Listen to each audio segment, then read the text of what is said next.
C'è anche un attivista di Mediterranean Saving Humans, un soccorritore greco tra gli arrestati dalle autorità israeliane che hanno fermato la missione della Global Sumud Flottiglia verso le coste di Gaza. Il soccorritore ha inviato come sua testimonianza anche un video di bordo del quale vi possiamo mostrare qualche immagine. Il cofondatore veneziano di Mediterranean Saving Humans, Beppe Caccia, non le manda a dire. L'intervento di forza con cui la notte scorsa l'esercito israeliano ha intercettato e catturato le barche della Global Sumud Flottiglia è qualcosa che è contrario al diritto internazionale.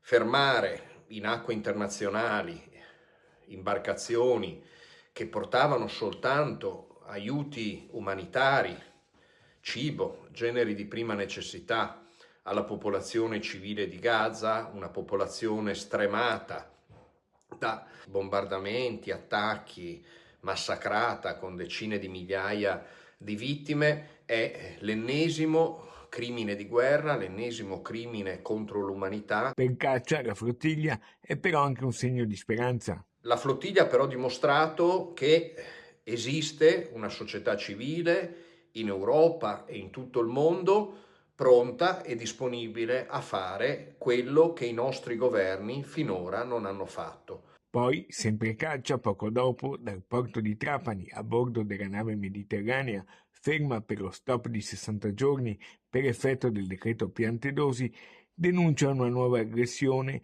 nelle acque del Mediterraneo centrale della Guardia Costiera libica contro un'altra organizzazione umanitaria. Un altro grave episodio di violenza da parte della cosiddetta Guardia Costiera libica.